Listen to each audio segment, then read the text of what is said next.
My name is Ricky Washington Sr. I was born 1951 in Pineville, Kentucky, Bell County.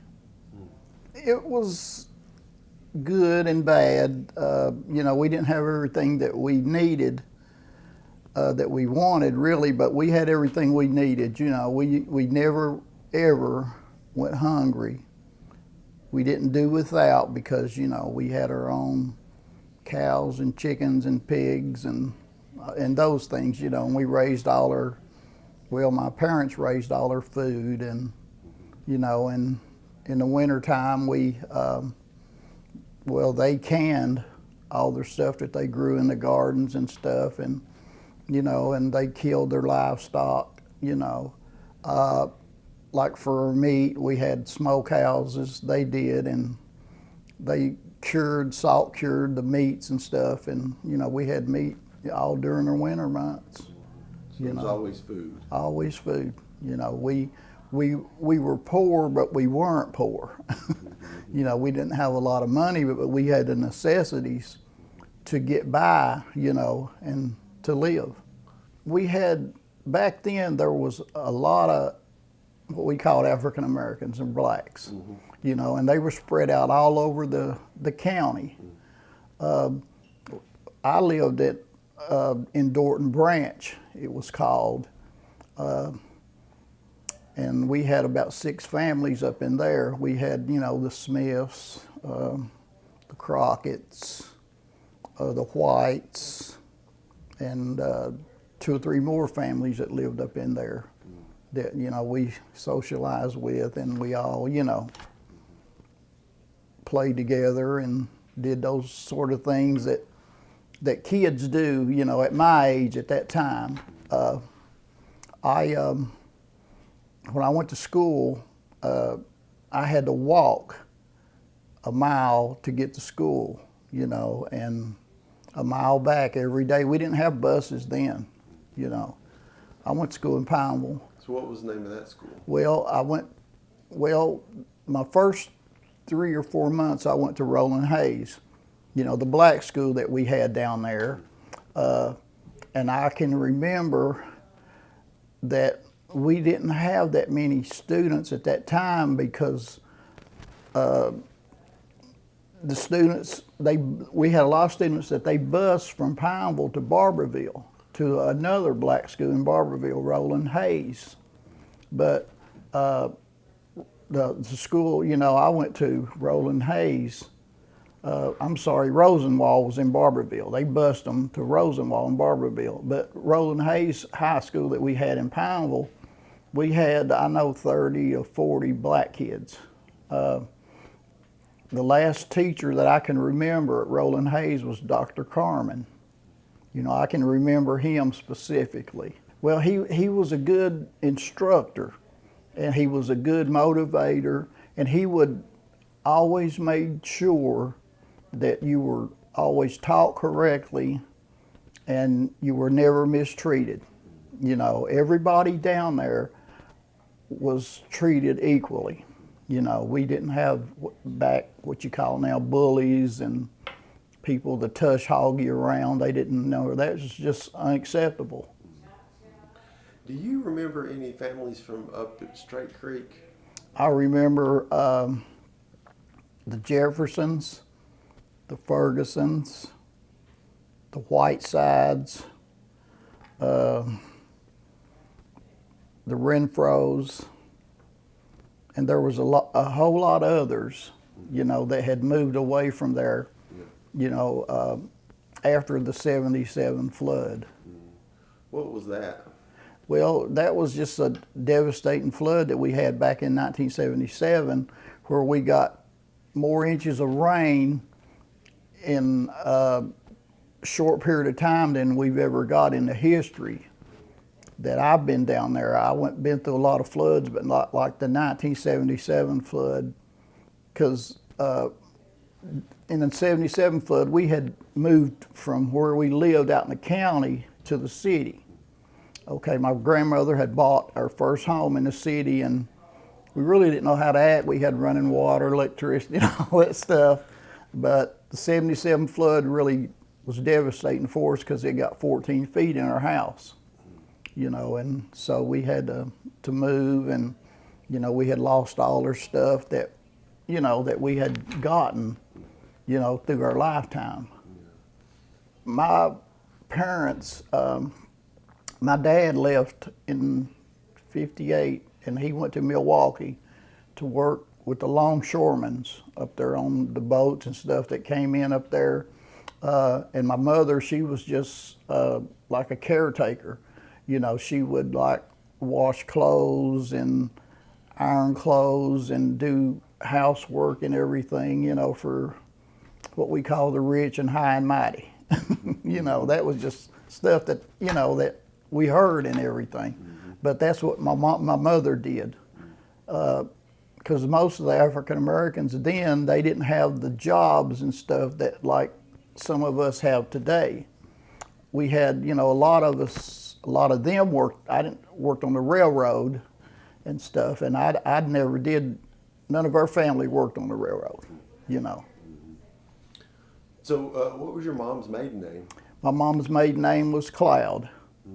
You know, I didn't. Her mother was a Stewart. Okay, and the Stewarts owned a lot of what you call coal mining property. They owned a lot of assets, and she came from Alabama. My grandmother did. I remember, you know how you overhear elderlies talking and stuff. So she was a Stewart, and she had married Joe Cloud.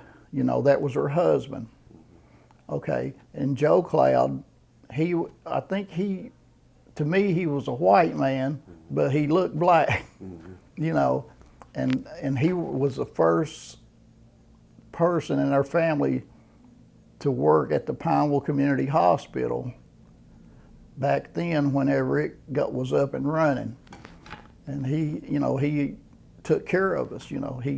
We call him Doc Cloud, you know. Yeah, that was his name. Was he from over in Claiborne County?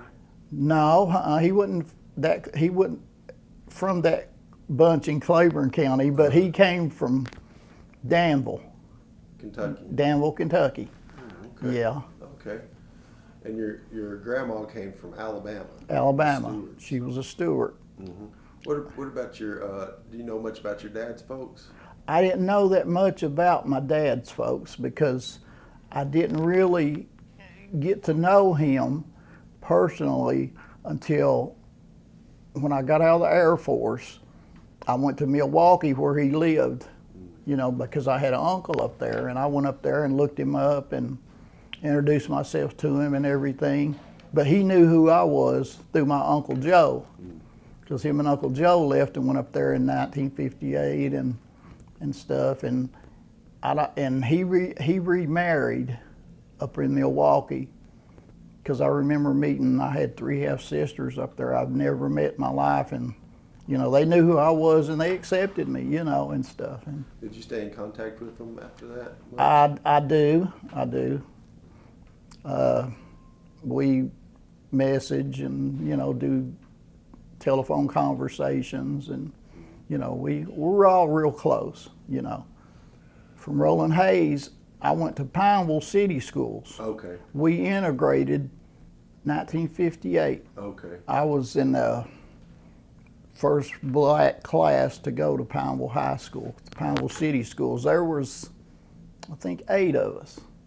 So tell me about, how was that integration process in Pineville? Well, it went really well, because once we integrated to the Pineville City Schools, we didn't have to walk a mile. We had to walk 3/4 of a mile from home and stuff. But the Pineville City Schools was really good because, you know, we had good teachers. I remember Miss Britton, she was my first grade teacher. And she always, well, okay, all the black kids, we sit in a row. I mean, on the left side of the wall, you know. I can remember it specifically. All the white kids sat on the right side. but we were all taught equally, you know. And she always made sure that we got our work done, and our home, we didn't have homework back in the first grade, you know, and stuff like that. But when we came to school, she always made sure that we completed our work and stuff before, you know, we got to go out of school. My grade school years at Pineville were really good because of the fact that we were never abused verbally, physically, you know, that I can remember, you know. I never did get no fights, and a lot of people don't believe that and stuff, but we had a good educational system down at Pineville High School. Well, I think that environment brought us closer together because of the fact that the people in Pineville, they were good people, you know, not because, you know, they were white or black, but everybody, you know, talked to everybody. We all got along together, you know, we played together, we went to school together, and we learned together, you know. I can't remember people using the N-word and stuff like that, you know, but if they did use it, you know, I was never around, you know, that clique or whatever it was back then that hung together, you know. Yeah. Because, you know, like I say, we all played together, you know, the blacks and the whites. Yeah. And they all accepted that, you know, we were a tight-knit community and stuff. You know, it was a good place to grow up in. Yeah. You know, I just got out of high school. I turned 18. Okay, I went to Lackland Air Force Base. It was November of '70, and I'd done my basic training in Lackland Air Force Base in San Antonio, Texas, and I graduated through basic end of January.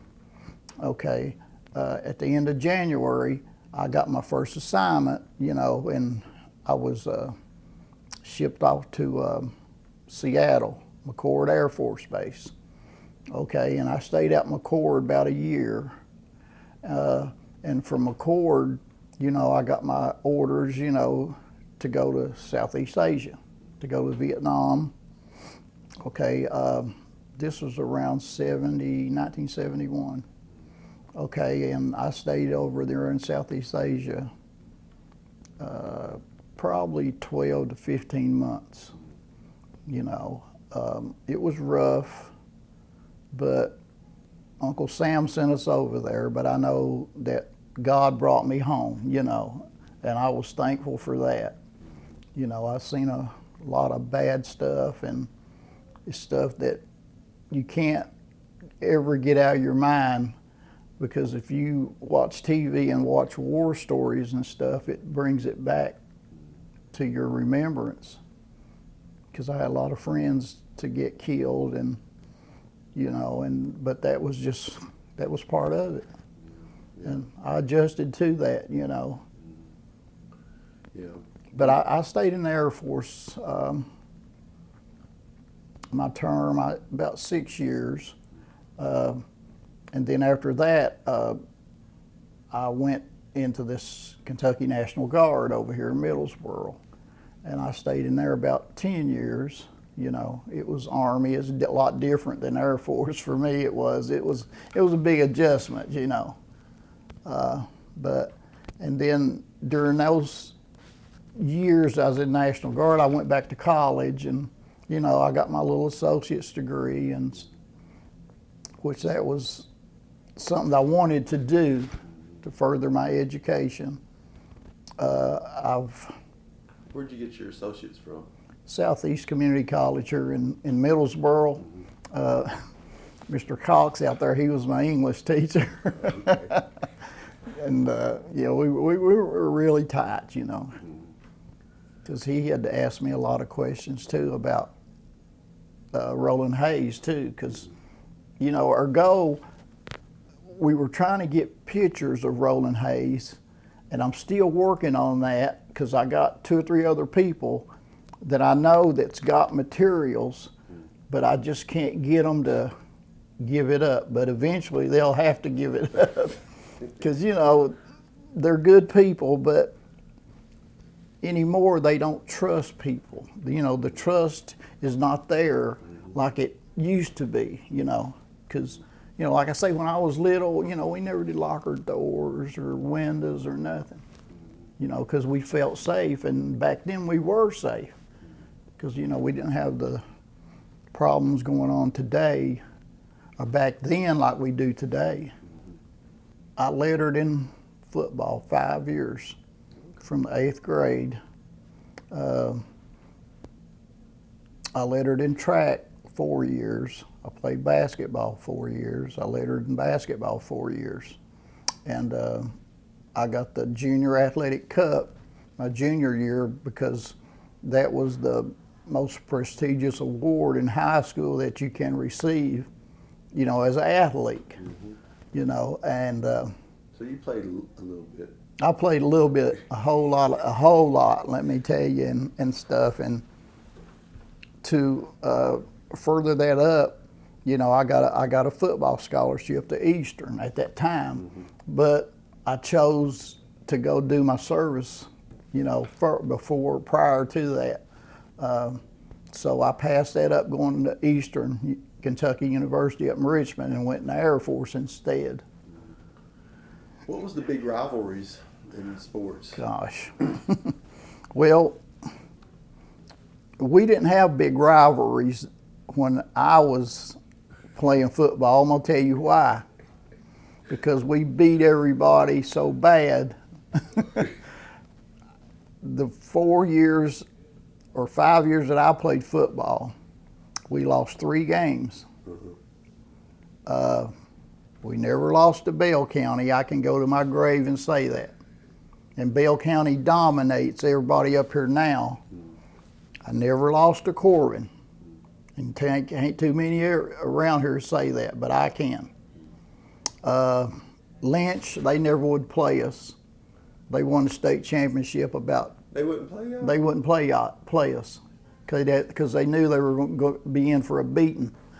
Okay. But we couldn't. We got in state playoffs a couple of years, and we got beat out one game. I can remember we lost to Dayton, Kentucky, 20-19. But Lynch would not play us, and back then they had a system called the Dickerson system, and that would choose what high school got to go into playoffs. And Lynch would win every year by that Dickerson system on the point scale they used. Oh, okay. Did y'all play any Tennessee teams? No, no, we weren't allowed back then. But we played some good teams. We really had good teams. And see, we had 60 to 65 kids on football team back then, and we could like 2 platoon, and like kids today, they struggle to have enough to play. But we had powerhouse team. I can remember, everybody on our team was just really, really good. But did y'all ever have any trouble going up to Corbin? Yes, we did. At that time back then, it was really hard on African Americans because they thought we weren't good enough to like eat in their facilities, and after football games and stuff, whenever we played down there basketball, they would have to bring our food out the back door to us black kids. And we didn't really know or think that was right or wrong because it was an acceptable practice back then. It's just like the water fountains, you got colored, you got white. And it's like the movie theaters that we went to back then. Okay, the blacks set up in the top and the whites sat down in the bottom, you know. And I remember experiencing those things, but I never did let those things bother me, you know, because I said, well, we have to go on and we have to keep stepping, you know, and we did. And we overcome all those obstacles, you know. We got a lot of obstacles today, but, you know, it's just a matter of time before all that is brought together and equalized, you know, because, you know, we have come a really long way. And I know that things will get better because, you know, the Bible speaks that things always, you know, get worse, but, you know, things will get better, and they're starting to get better, you know. When I got out of the Air Force, you know, I had all this money and had a new car and stuff. I was married, and when I was overseas, you know, my wife, she ran around on me and done this and that, and it sort of hurt my feelings, and I was depressed, you know, but I still moved on. We got divorced, and, you know, we had 4 kids, okay, and 2 of my kids, one of them went in the Marines, and I begged him not to go, and he got killed. Oh. I had to bury him. Then I had another son to overdose, you know, on drugs. I had to bury him.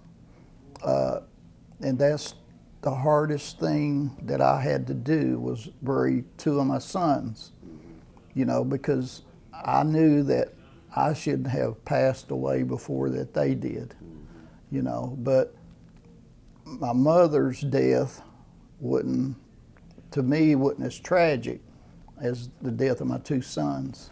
Because she had lived a full life. Because she had lived a full life and stuff, and she was a single mother, and she always took care of us.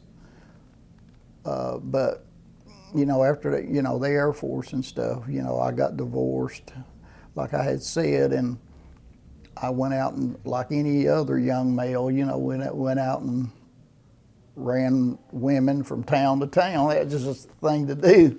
And you know, I met a young lady down in Clay County in Manchester, and she was the most beautiful thing down there, you know, and so I got to claim her.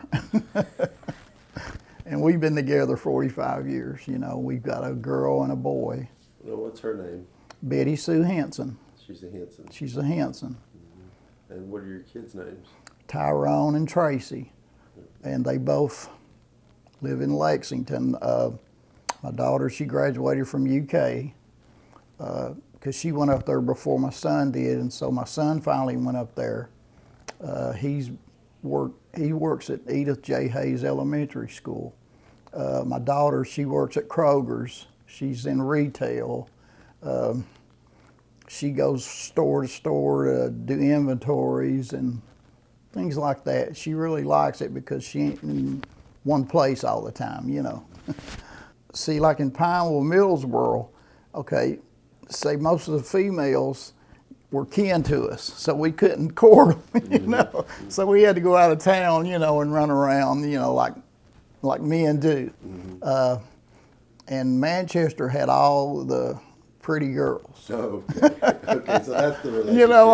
I'm not saying that, but they did. You know, Middlesboro had pretty girls too. Now Pineville, I was kin to all of them. So, you know, so I went to Manchester and everything, and met this little beautiful girl down there, and, you know, we've been together 45 years.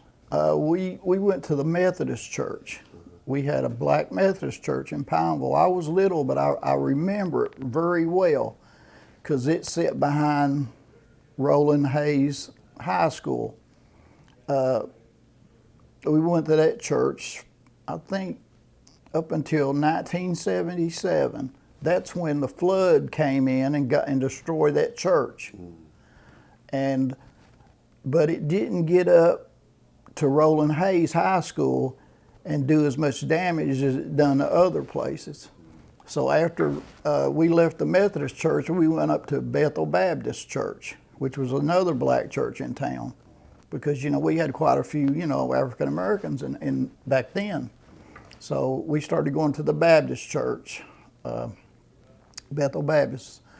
And I've been up there since 7 years ago. I left Bethel Baptist Church.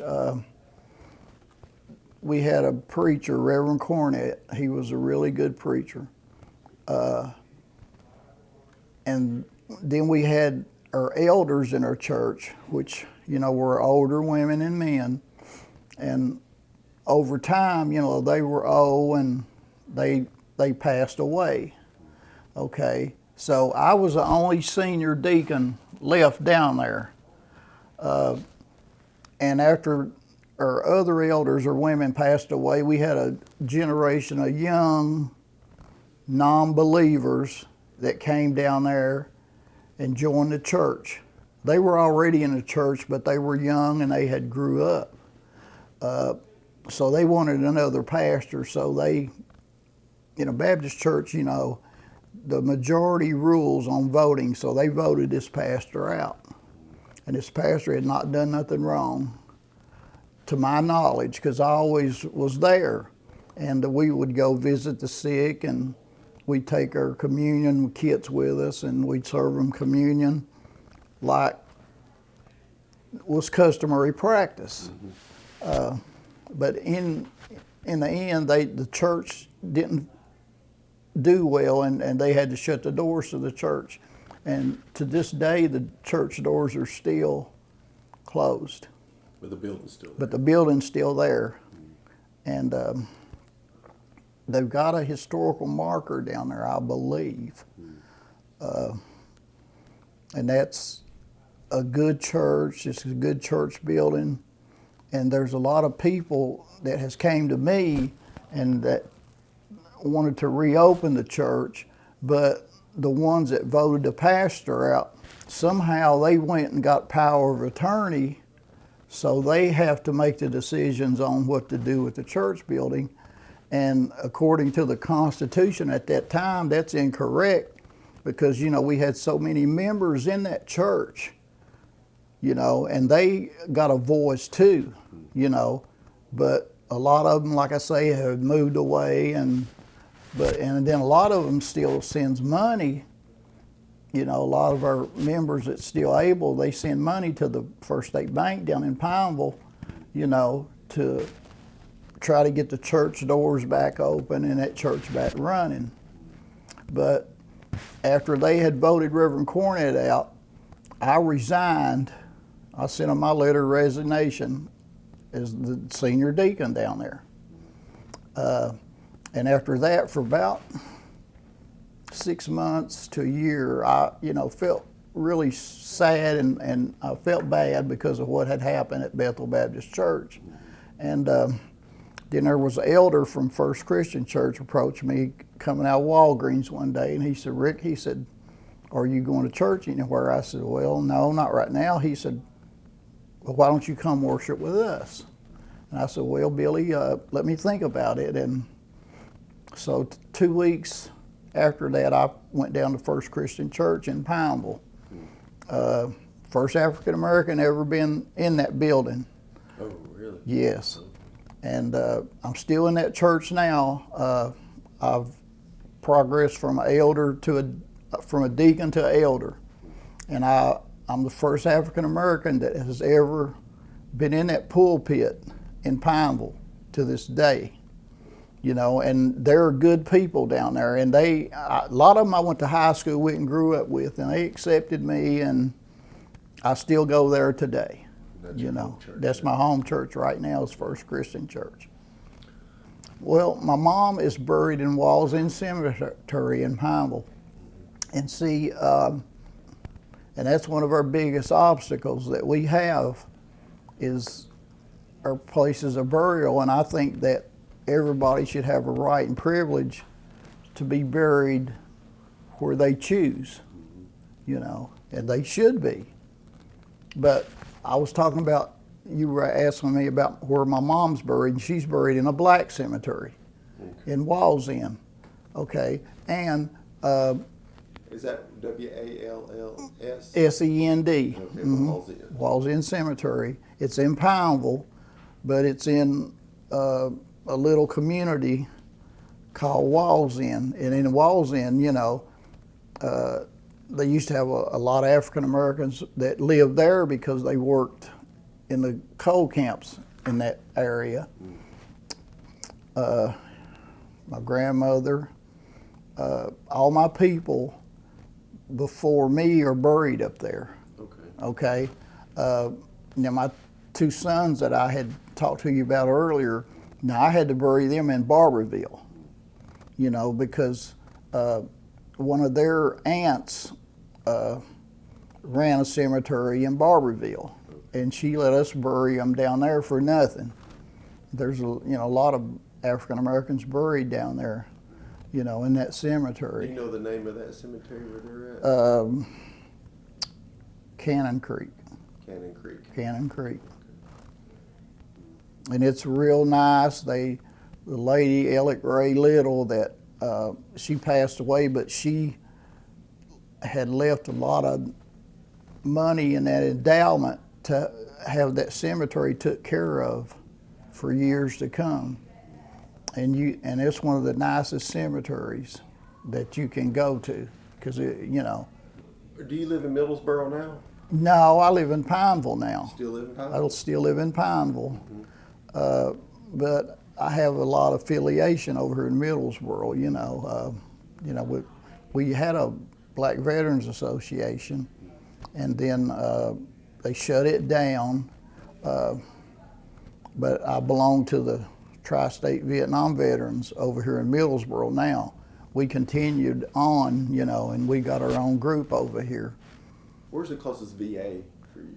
Is it The closest VA for me, I've always went to Lexington, you know, out on Leestown Road. I've been going up there ever since, you know, I got out of service. I used to go to Johnson City over there in Tennessee, you know, but to me, Johnson City was always too far, and you never could find a parking place over at Johnson City. It was horrible. So That's where she lives at. oh, is that where you live at? Okay. It's a long ride. So it's a long ride, yeah. But I've got good care over there in Johnson City. I really have. I can remember back before my time, they had a Black Masonic organization in Pineville, and they met in the courthouse down there. They allowed them to meet in the courthouse basement. Okay. The Eastern Stars, which were the women, they had an organization also. So, and they met, you know, in the basement of the courthouse. And me, as I got older, I joined the Masons in Barberville, you know, Tri-County number 174. And they had a whole big lot of Black Masons. They had their own building. It was really nice. They built a brand new building.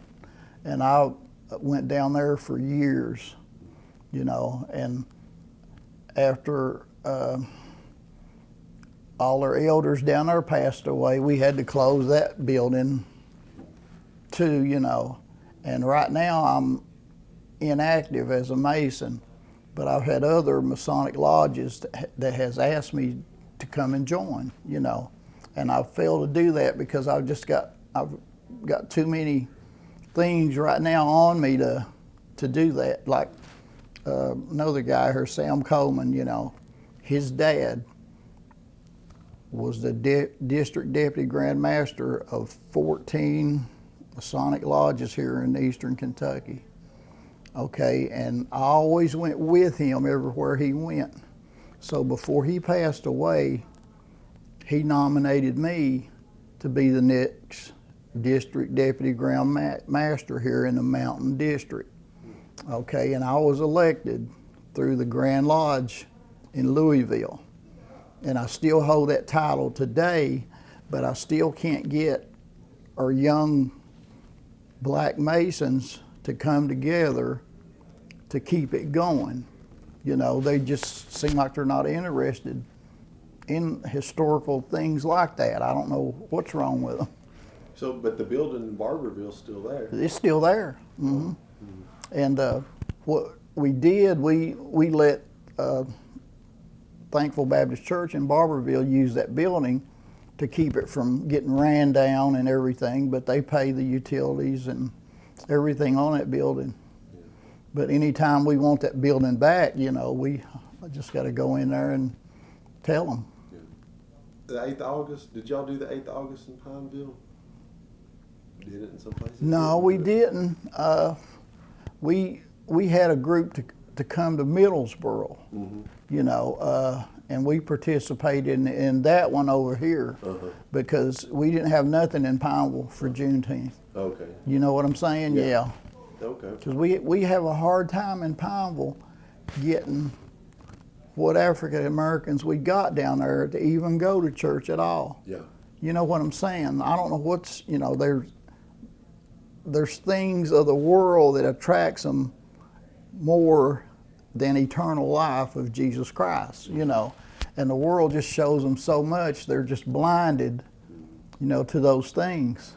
So they'd rather do something else. They'd rather do something else and come together and unite and do something positive, you know, for the African Americans, you know. But there's enough of them down there, if they would come together, they could accomplish a lot. But they just don't want to do nothing. Yeah. It's not, you know, and there's a lot of them down there that's got really good jobs, believe me, you know, and they make really good money. The drug problem with our blacks in Pineville is nothing compared to what it is over here in Middlesboro. Oh, wow. Yeah, I don't know what, it's different day and night for some reason, you know, I don't know why. But, you know, like I say, I live in Pineville, I know all the blacks, and we might have one or two that, you know, like smokes weed or whatever they do, you know. But the rest of them, you know, they're clean living. And they, you know, like I say, they got good jobs and good homes. Some of the last names down there is Washington. I'm a Washington. Okay, I still got family down there. And the Clouds, which was my mother's family, there's a lot of them down there. Okay, and you got the Fergusons, you got the Jeffersons, you got the Hills, and I forgot to mention them. They were a lot of them, you know. One works at the water company, and one, you know, works for the health department. One's a school teacher. You know, they've done really well, you know. But those are the people that we've got left in Pineville right now. You know, I know I'm probably forgetting some of them, but still I've hit on, you know, the majority of the top names down there. In closing and everything, I want unity. We've got justice in Pineville, but we don't have the justice that we deserve. We don't have problems down there with the police, you know, because the police knows everybody, and they know the ones that gets into mischief, and they know the ones that don't get into mischief down there. But the things that I want to see change in Pineville are the bad things that's going on down there turns into good. Because we've got a lot of people in Pineville that they've got these little cliques. And if you're not in those cliques and stuff, you know, they've got a line drawn that they don't want you to cross, or they won't allow you to cross. You know, we've got, of all the committees we got in the county down there, you know, we've got one black person on one committee in that whole town.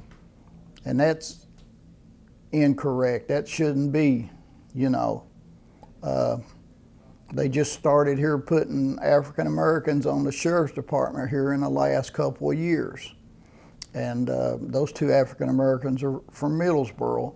And I'm glad that they finally, you know, broke the color barrier. Now, getting back to that, I want to say this, that I was the first African American in Pineville to be on the police department down there. Back in 1978, I got a job as the first African American police officer in Pineville under the mayorship of Robert L. Maiden. He come to me and he said, Rick, he said, we need a black police officer.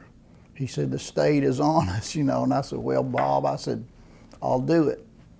So I stayed in the police department in Pineville from 1978 to 82, you know, and after that I went to become the police chief up in Cumberland, Kentucky, you know, and I stayed up there a couple years, and then after that, you know, I got hurt in the National Guard, I broke my back and had some other things, and so I couldn't do police work anymore. But I went on and I worked for Rural Transit Enterprise Corporation out of Mount Vernon, Kentucky. You know, I drove one of their medical transports for 17 years. And I retired last year from them, you know. And, you know, financially, you know, I do real well, you know. Lord supplies all my needs and not my wants, you know. But I've lived a good life, and I know that there's better things that are going to come my way. But right now, you know, we're in a good stage. Like down in Pineville, they're redoing the whole town. You know, we've got new sewer lines, water lines. They're working on the downtown infrastructure, and it's going to be really nice once they get it done. You know, we're supposed to have cobblestone streets, and our present mayor, you know, he's doing really well down there.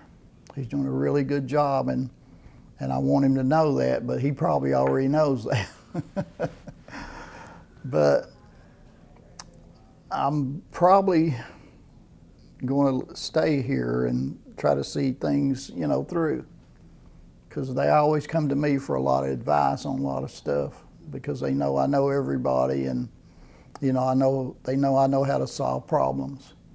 And you know, solving problems is everybody coming together on one accord, you know, doing the right thing.